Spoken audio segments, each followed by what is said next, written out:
SPGC, जिसका नाम है शिरोमणि मतलब ये प्रबंधन संगठन है, इसकी फुल फॉर्म को लेकर थोड़ा सा कंफ्यूजन है, क्लियर हो जाएगी थोड़ी देर में, है ना। उनके द्वारा अपने द्वारा विरोध दर्ज किया गया है, क्योंकि भारत सरकार चाहती है, क्योंकि भारत सरकार ने हाल ही में एक ऐसा टेंडर निकाला है जिसमें सिख सैनिकों को हेलमेट के मतलब जो पगड़ी है उसके ऊपर हेलमेट पहनाने को लेकर के हेलमेट आमंत्रित किए गए हैं। तो इस विषय को लेकर के विवाद उठा है। तो क्या है ये पूरी कहानी और इस कहानी में इतिहास क्या कहता है, वो आज के सेशन में मैं आपके साथ चर्चा करूंगा।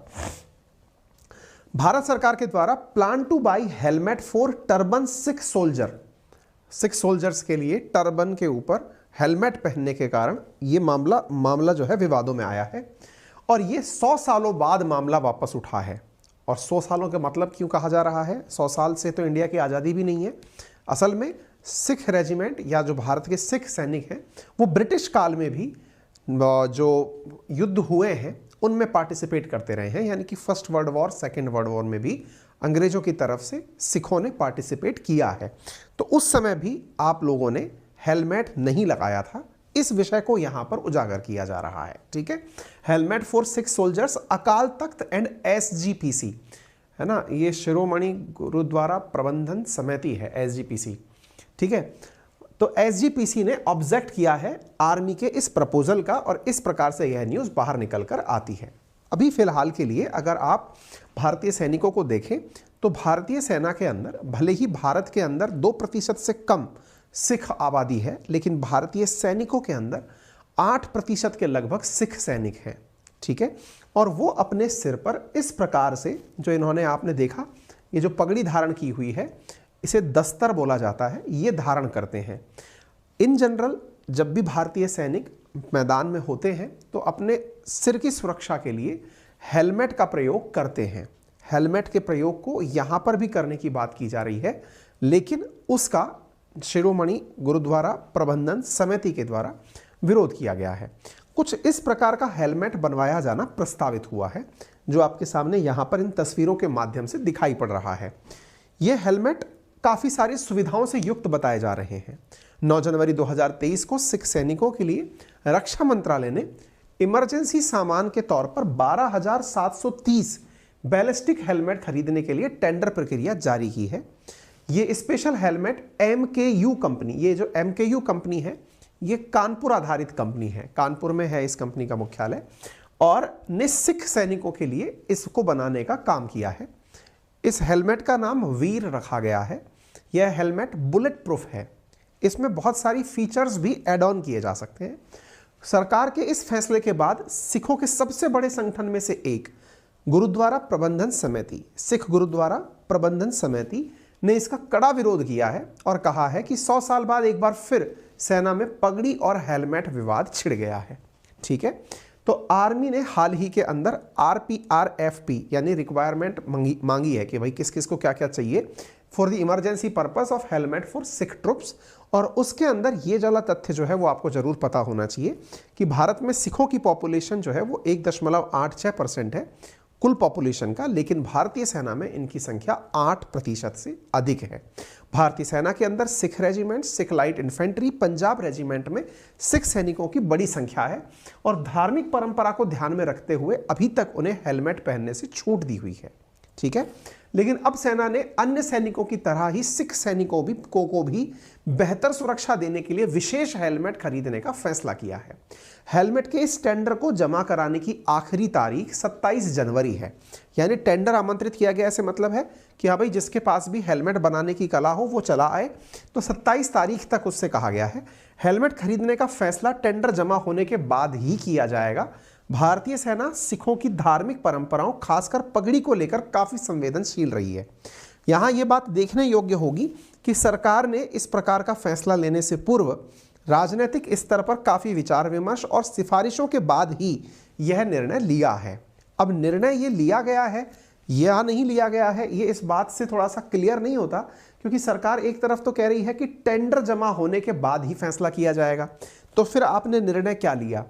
टेंडर जमा होने के बाद ही फैसला लिया जाएगा, या तो आप ये कहना चाह रहे हैं कि किससे हेलमेट खरीदना है ये फैसला तब किया जाएगा और अभी के लिए हेलमेट पहनाया जाए यह निर्णय लिया गया है, ऐसा सुनते हुए अखबारों की हेडलाइन से लगता है। ये MKU नामक कंपनी है जिसका हेडक्वार्टर उत्तर प्रदेश कानपुर के अंदर है और ये बुलेट प्रूफ और मतलब बुलेट प्रूफ जैकेट, शील्ड आदि बनाने का कार्य करती है। ठीक है, इंडिया की आर्मी सिख सोल्जर्स के लिए वीर नामक हेलमेट को बना रही है। ये जो MKU नामक कंपनी है, यही कंपनी वीर नाम से यह हेलमेट बना रही है। ये कुछ इस प्रकार से दिखने वाला हेलमेट है और अगर इसकी सुविधाओं की बात करें तो इसका जो टेक्निकल नाम है वो है कैवरो SCH 111T MKU या फिर वीर के नाम से जानते हैं। इसकी 10 बड़ी खासियतों को अगर आप हेलमेट को ध्यान से देखें तो इसमें पगड़ी के ऊपर आसानी से पहनने योग्य है। दूसरा, बेहद हल्का और बुलेट प्रूफ है। एंटी फंगल, एंटी एलर्जिक इसमें फीचर्स हैं। कम्युनिकेशन डिवाइसेस इसमें लगाई जा सकती बताई। टॉर्च का भी इसके अंदर उपयोग किया जा सकता है। हेड माउंटेड सेंसर्स इसमें है। सभी मौसम के लिए यह कंफर्टेबल बताया गया है और आग से सुरक्षा देने में इसे सक्षम बताया गया है। कुछ इस प्रकार का हेलमेट यह दिखता है जब इसमें सारे फीचर्स ऐड कर दिए जाते हैं। ठीक है, इन सभी फीचर्स को ऐड करने के बाद में यह हेलमेट उपयोग में लेने की बात की जा रही है। अब इसके बाद में दिक्कत क्या आ रही है भाई? रिक्वेस्ट फॉर प्रपोजल RFP सरकार ने मांग लिया। दिक्कत क्या आ रही है? तो कहा जा रहा है कि भारतीय सेना में जो सिख सैनिक हैं वो दस्तर अपने सिर पर बांधते हैं, है ना, जो पगड़ी है उसको अब दस्तर कहते हैं, और पटका या दस्तर जो उनकी एसेंशियल रिलीजियस प्रैक्टिसेस में से एक है।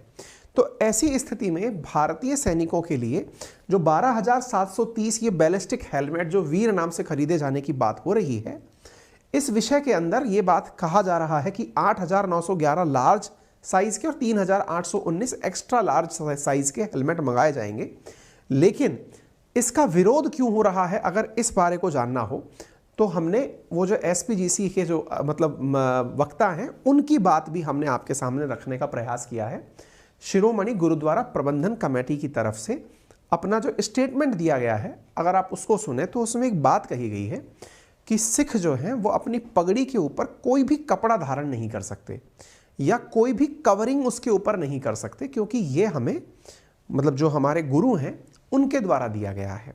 जब गुरु के द्वारा ये चीज़ हमको दी गई है तो हम इस पहचान को, जो कि हमारा मान है, जो हमारा गर्व है, उसको हम किसी और चीज़ से ढक लें, ये संभव नहीं है। और इसके पीछे जो आधार दिया गया वो ये है कि ऐसा हमसे प्रथम विश्व युद्ध के दौरान, द्वितीय विश्व युद्ध के दौरान भी कहा गया था अंग्रेजों के द्वारा कि सिख सैनिक अगर युद्ध में जाएंगे तो हेलमेट पहन कर जाएंगे। तब भी सैनिकों ने हेलमेट पहनने से इनकार कर दिया था। और ये बात बहुत आश्चर्य की है कि जिन सैनिकों ने हेलमेट पहने थे उनसे कहीं ज़्यादा सुरक्षित सिख सैनिकों के सर पाए गए थे युद्ध के दौरान। और सिख सैनिकों ने अपने युद्ध कौशल से अपना लोहा भी दुनिया में मनवाया था। ठीक है, इस वजह से केवल ये कहना कि हेलमेट पहनने से ज़्यादा सुरक्षा होगी, जब हम पहनना ही नहीं चाहते, हमको सुरक्षा हमारी इसी दस्तर के अंदर है, तो हमें यही पहनने की इजाज़त दी जाए, ये SPGC का कहना है। ठीक है, शिरोमणि गुरुद्वारा प्रबंधन समिति का कहना है। शिरोमणि गुरुद्वारा प्रबंधन समिति की तरफ से ये जत्थेदार हैं जिनका नाम है हरप्रीत सिंह। इन्होंने जो कहा वो मैं आपको सुना देता हूँ। इनका ऑडियो वीडियो जो है वो मार्केट में अवेलेबल है, आप देख सकते हैं। ये अकाल तख्त के जत्थेदार हैं जियानी हरप्रीत सिंह जी। आप सरकार ਵੱਲੋਂ ਸਿੱਖ ਫੌਜੀਆਂ ਨੂੰ ਆਉਣ ਵਾਲੇ ਸਮੇਂ ਦੇ ਵਿੱਚ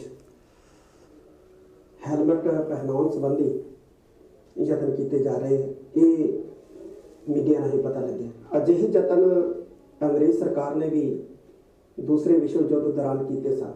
ਉਸ ਵਕਤ ਸਿੱਖ ਫੌਜੀਆਂ ਨੇ ਬ੍ਰਿਟਿਸ਼ ਹਕੂਮਤ ਦੇ ਇਸ ਫੈਸਲੇ ਨੂੰ ਜਿਹੜਾ ਸੀ ਉਹ ਰੱਦ ਕੀਤਾ ਸੀ, ਕਿਉਂਕਿ ਦਸਤਾਰ सिख के सिर पर बन्निया कोई 5-7 मीटर का कपड़ा नहीं है। ये गुरु साहब वालों बख्शिया सानू ताज है और साड़ी पहचान का प्रतीक है। ये साड़ी पहचान के प्रतीक दस्तार के उत्ते किसी किस्म का टोप पाना, ये साड़ी पहचान को खत्म करने के यतन वजों ही वेख्या जाएगा और ना ही पंथ इसनूं किसी कीमत के उत्ते बर्दाश्त करेगा। साड़ी परंपरा दे विच, साड़ी मर्यादा दे विच टोपी पाउणा जिहड़ा सिख नूं ये वर्जित करा दिता है, चाहे वो कपड़े की होवे ते चाहे वो लोहे की होवे। होए सिख सरटोपी तरह सात जन्म कुश्ती होए मरै, ये साडे स्रोतां दे विचों उदाहरणां जिहड़ियां ने वो मिलदियां ने। साडा रक्षक अकाल पुरख है। दूसरे विश्व युद्ध दौरान सिखां ने दस्तारां सजा के अपनी बहादरी दिखाई।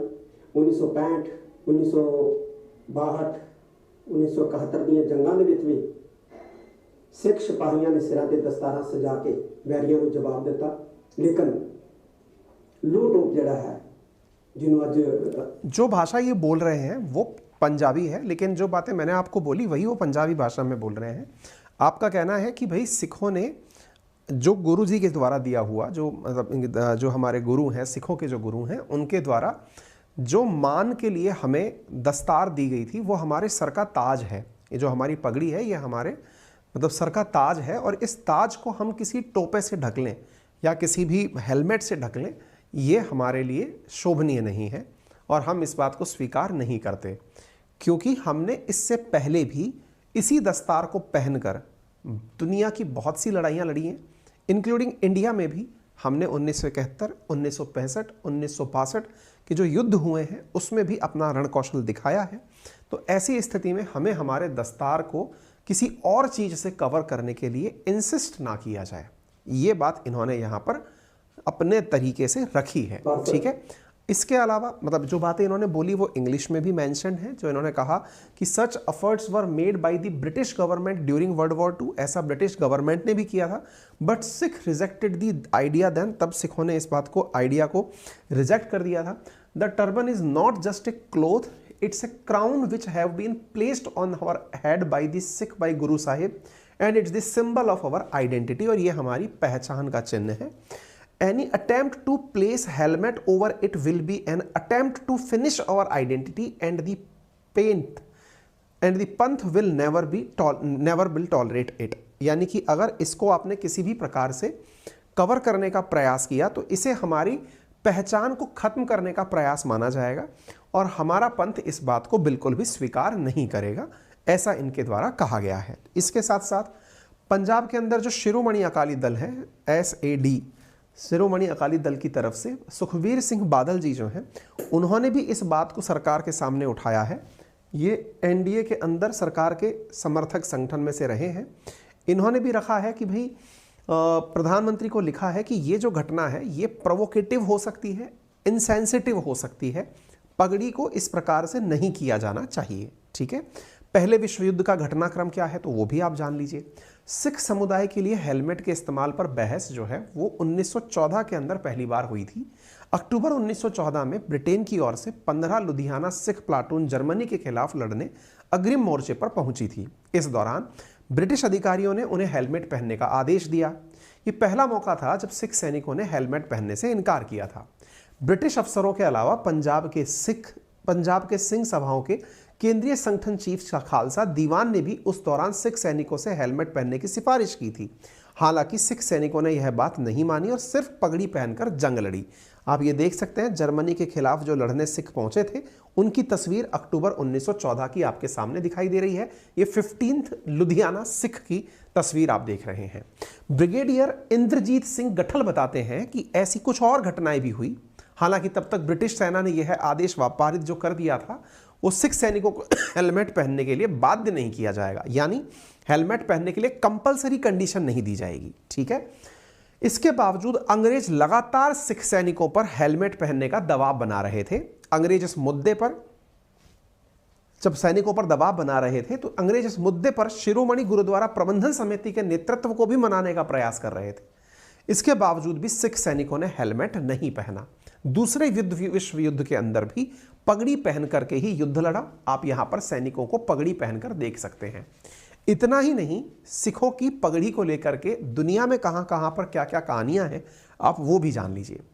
ब्रिटेन की महारानी ने 1976 के अंदर ब्रिटेन के अंदर जो दुपहिया वाहन चालक हैं उन्हें भी हेलमेट पहनने से छूट दी गई। आपको ज्ञात होगा आज भी सड़क पर जो सिख समुदाय के लोग हैं वो हेलमेट धारण नहीं करते हैं। उसके पीछे का बड़ा कारण है कि आप पगड़ी से ही अपने सिर की सुरक्षा मानते हैं। ठीक है, 1976 में ब्रिटिश महारानी ने एलिजाबेथ ने पगड़ीधारी सिख समुदाय को दुपहिया वाहन चलाते समय हेलमेट पहनने से छूट देने के लिए एक विधेयक को अपनी शाही स्वीकृति प्रदान की थी। हालांकि इस बात को लेकर लंबी डिबेट चली थी, लेकिन एक ब्रिटिश सिख सांसद थी सिडनी सिंह बिडवेल, उनकी प्रयासों से यह प्रयास हो पाया था। ठीक है, इवन इतना ही नहीं, महिलाएं कपड़े से सिर ढकेंगी और पुरुष दस्तर से यह सिख समुदाय की परंपरा है और इसी को मान्यता वहां पर दी गई है। दुनिया के अन्य देशों में जहां सिख हैं वहां क्या परंपराएं मानी जाती हैं? तो कनाडा में क्या है कि कनाडा के सेना का जो ड्रेस कोड है उसको लेकर नियमों में लिखा गया है कि जब युद्ध जैसी स्थितियां हो या फिर जवान ट्रेनिंग में हो तो सिख धर्म के अनुयायी अपने सिर को एक पटका या अन्य कपड़ों से ढक लें। इसके ऊपर वे हेड ड्रेस यानी लड़ाकू हेलमेट जरूर पहनेंगे, ऐसा कनाडा की सेना में मेंशन है। ब्रिटेन की सेना में क्या लिखा हुआ है? ब्रिटेन में सैनिकों के लिए नियम है कि जंग के दौरान परिस्थिति के मुताबिक कमांडिंग अधिकारी हेलमेट पहनने का आदेश दे सकता है, लेकिन वह बाध्य नहीं करेगा सिख सैनिकों के लिए। ऑस्ट्रेलिया के अंदर सिख सैनिकों के लिए क्या है? सैनिकों के ड्रेस कोड नियमों में कहा गया है कि आप बाल दाढ़ी रख सकते हैं, लेकिन ऑपरेशन के दौरान गैस मास्क, ऑक्सीजन मास्क, लड़ाकू वाहन, उड़ान helmet, hard hat, scuba mask, body armour जैसी चीजें पहननी होंगी। इसके साथ साथ हेलमेट जो है वो ब्रिटिश, कैनेडियन, ऑस्ट्रेलियन आर्मी में अलग अलग प्रकार से कंपलसरी किए जा रहे हैं, लेकिन अमेरिका के अंदर जो मरीन कमांडोज हैं उनको भी अपने जो बियर्ड्स हैं और जो टर्बन है उनको रखना अलाउ किया गया है। यूएस के मरीन कमांडोज को क्लीन शेव होना होता है, लेकिन हाल ही में दिसंबर 25, 2022 की खबर है, 3 सिख सैनिकों के द्वारा आकाश सिंह, जसकीरत सिंह और मिलान सिंह चहल ने अपने इस मुद्दे को कोर्ट के सामने उठाया और उन्हें मरीन कमांडोज के रूप में दाढ़ी रखने के लिए और पगड़ी पहनने के लिए अलाउ किया गया था। ये बात अपने आप में काफ़ी ज़्यादा रिलीजियस जो उनकी वो है थिंकिंग है, धार्मिक स्वतंत्रता जो है उसको पक्षधर देने वाली है। सिखों के लिए अगर हम नियमों की बात करते हैं तो सिखों के लिए 5 ककार बताए गए हैं। 5 ककार यानी कैसे शुरू होने वाले शब्द, जैसे केश, ये बिना कटे बाल जीवन पर्यंत रखते हैं। उन्हें बनाने के लिए लकड़ी की कंघी का उपयोग करते हैं। कारा, कलाई पर पहने जाने वाला जो कड़ा होता है वो इनका कारा। कृपाण, अपनी सुरक्षा के लिए एक कटार लेकर चलते हैं। और कचेरा, छोटी जंघियां जो हैं वो धारण करते हैं। तो सिखों के लिए 5 ककार धारण करने का जो आदेश है वो गुरु गोविंद सिंह जी के द्वारा दिया गया था और इसी के अंदर जो ये दफ्तार है ये उन्हीं बालों को बांधने के लिए यूज़ की जाती है। जो ये दस्तार जो यूज़ की जाती है वो इन्हीं केशों को, जो बिना कटे बाल हैं, इनको संवारने के लिए पहनी जाती है। ठीक है, तो उम्मीद है कि आप सभी साथियों को ये जानकारी समझ में आ गई होगी। बाकी आपकी क्या राय है वो हमें कमेंट बॉक्स में ज़रूर बता सकते हैं। फिलहाल के लिए इतना ही। मेरा रेफरल कोड है अंकित10, जिसका यूज़ करके आप अनअकैडमी के किसी भी सब्सक्रिप्शन पर 10% का डिस्काउंट प्राप्त कर सकते हैं। अगर आपको सेशन पसंद आया हो तो अपने साथियों से ज़रूर साझा करें। चैनल पर नए हैं तो चैनल को सब्सक्राइब करना बिल्कुल ना भूलें। धन्यवाद।